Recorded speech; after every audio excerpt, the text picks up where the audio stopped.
মহিলারা সন্তান হওয়ার জন্য কবিরাজের কাছে তাবিজ আনতে যায়, এটা সঠিক কিনা। আরেক বোন জানতে চেয়েছেন, এক ভাই রাগের মাথায় তার স্ত্রীকে 1 তালাক 2 তালাক 3 তালাক দিলাম বলেছে, এটার সমাধান কি। তো ভাই জানতে চেয়েছে মহিলারা সন্তান হওয়ার জন্য কবিরাজের কাছে তাবিজ আনতে যায়, এটা সঠিক কিনা।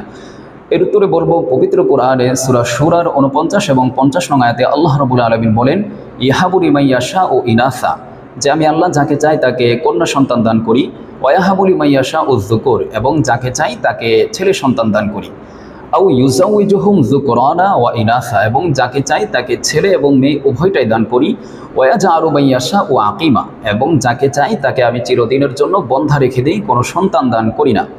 তো পবিত্র কোরআনের এই আয়াত থেকে আমরা জানতে পারলাম যে সন্তান দেওয়ার একমাত্র মালিক হচ্ছে আল্লাহ রাব্বুল আলামিন। তো তাবিজের সাথে সন্তান হওয়ার সাথে কোনো ধরনের সম্পর্ক নেই। সন্তান হওয়ার সাথে সম্পর্ক হচ্ছে স্বামী স্ত্রীর মিলন।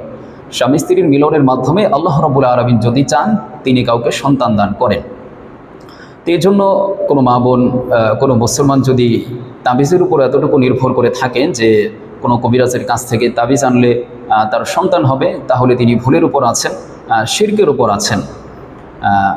তাছাড়া আমরা পবিত্র কোরআনের আয়াত থেকে জানতে পারলাম যে সন্তানদের একমাত্র মালিক হচ্ছে আল্লাহ রাব্বুল আলামিন। এই জন্য সন্তান চাইতে হলে আল্লাহর কাছ থেকেই চাইতে হবে, কোনো মাজারে নয়, কোনো পীর সাহেবের কাছে নয়, কোনো কবিরাজের কাছে নয়।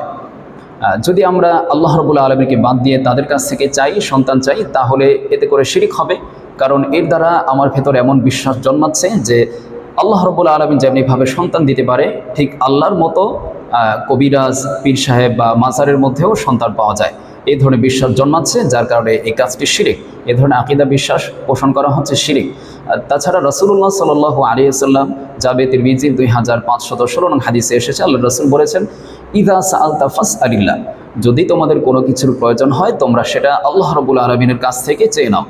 তো আমাদের যদি সন্তানের প্রয়োজন হয় আমরা সেটা আল্লাহ রাব্বুল আলামিনের কাছ থেকেই চেয়ে নেব, কোনো পীর সাহেবের কাছে নয়, কোনো মাজারে নয়, কোনো কবিরাজের কাছে নয়। কারণ তারা সন্তান দিতে সক্ষম নয়।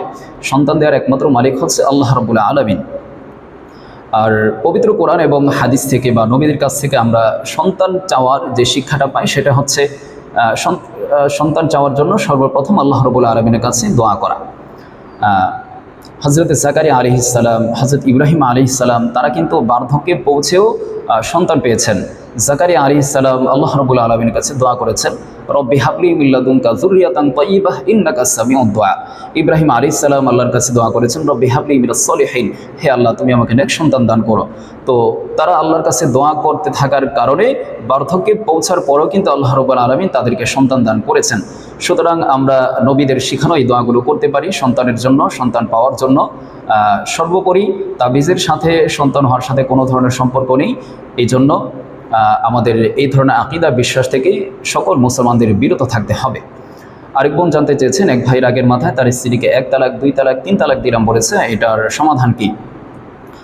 এর উত্তর হচ্ছে যে যদি কোনো স্বামী তার স্ত্রীকে 1 তালাক 2 তালাক দেয় তাহলে তার স্ত্রীকে ফিরিয়ে আনার একটি অপশন রয়েছে। কিন্তু যদি কোনো স্বামী তার স্ত্রীকে 3 তালাক দিয়ে দেয় তাহলে তার স্ত্রীকে ফিরিয়ে আনার আর কোনো সুযোগ নেই।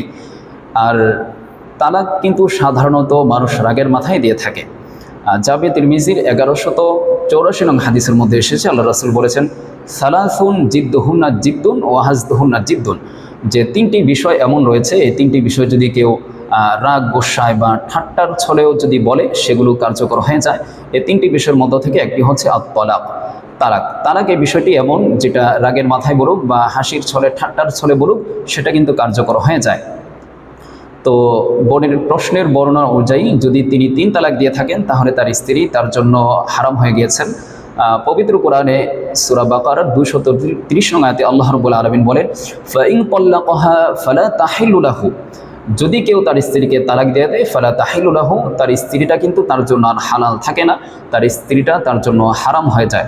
সুতরাং প্রশ্নে বর্ণিত অবস্থায় ভাই যে তার স্ত্রীকে রাগের মাথায় 1 তালাক 2 তালাক 3 তালাক দিলাম বলেছে, সুতরাং তার স্ত্রী তার জন্য হারাম হয়ে গেছে। এখন তার স্ত্রীর সাথে কোনো ধরনের সম্পর্ক রাখা তার জন্য জায়েজ হবে না।